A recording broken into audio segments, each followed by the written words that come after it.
Okay, so step one is we're gonna grab our alignment jig here. You want to put the alignment jig in here at an angle at first and then slide it in. You'll then want to get it in between all three of the bearings by locking it into place. You'll push the rear up and you'll hear it click. You'll push the other side up, hear it click, then come here to the opposite side and hear it click. You'll know that it's completely flush because it'll be at the highest part of the travel, and you can double check by pushing up on all three ends. Your second step will be to remove your tensioner pulley with your M12 bolts and nut.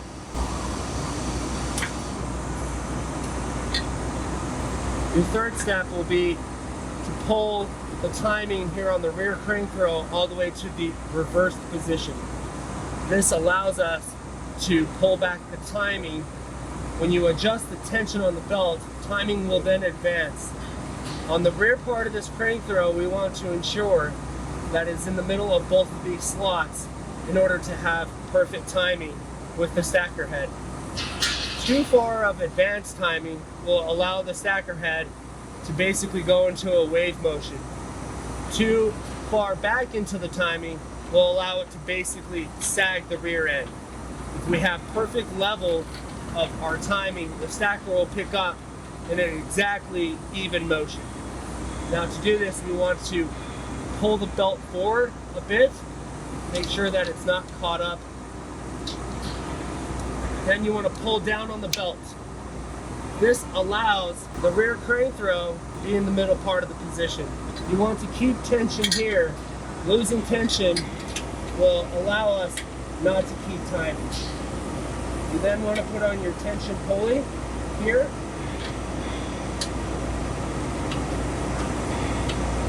Make sure it is secured into your slot.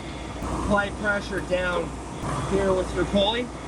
Add in your M12 washer along with your M12 nut.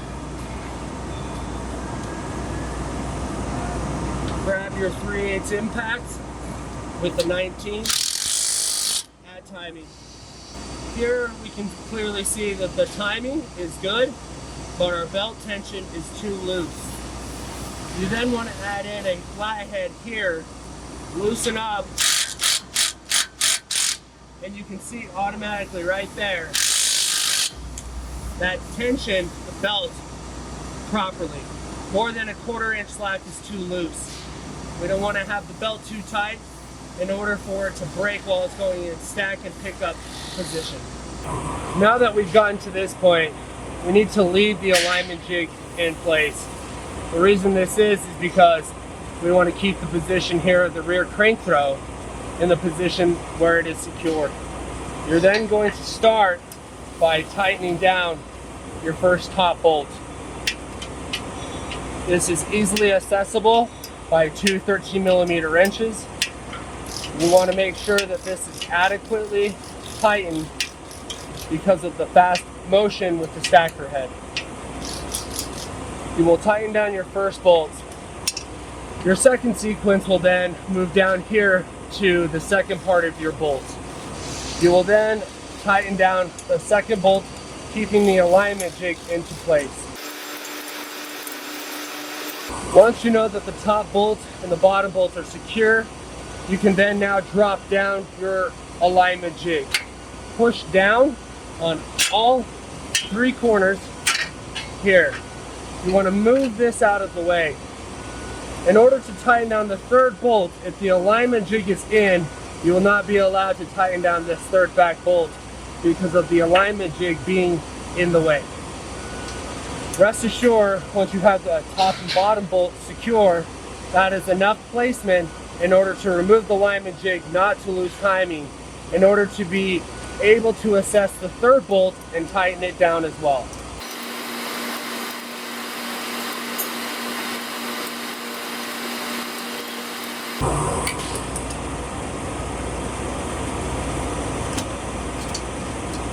Once these three bolts are tightened, we will then move to level the stacker head.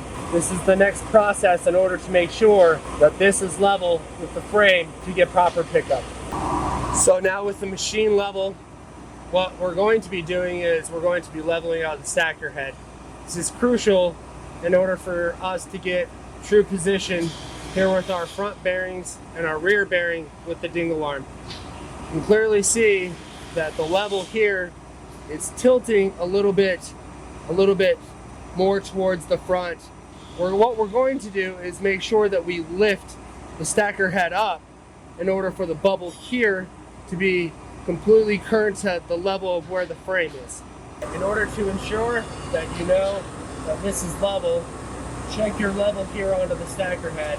Take your 19mm wrench and start adjusting your stacker head based off of the sequence that has been provided. So we can clearly see here on the level, it's level here, true and true. You're going to then take your bottom jam nut.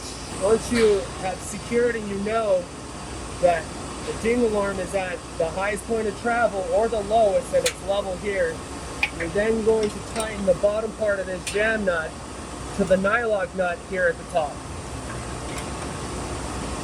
And then just always double check the bottom part of your nylock nut to make sure that that is secure as well.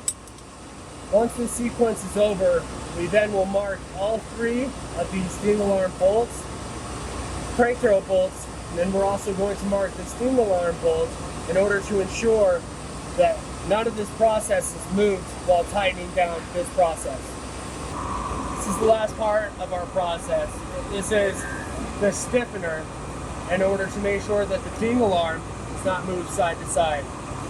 What we're going to do is we're going to be adjusting our M8x30 bolts here until it touches this dingle arm frame. And the reasoning for this is to make sure that when in stacking motion, it does not move at any point in direction.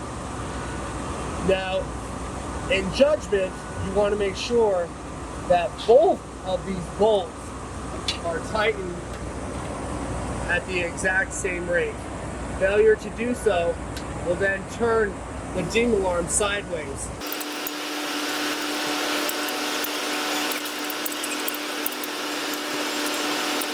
Once you feel that the bolts are tight up against the dingle arm on both sides, you will then go back to adjust the jam nuts here and here against the frame here to make sure and ensure that the bolts do not move while in stacking motion.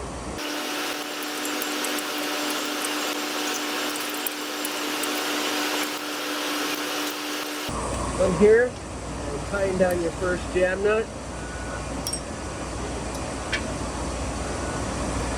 And then proceed to the second jam nut. Once acquired tightness between both jam nuts, your stacker head now is ready to start stacking.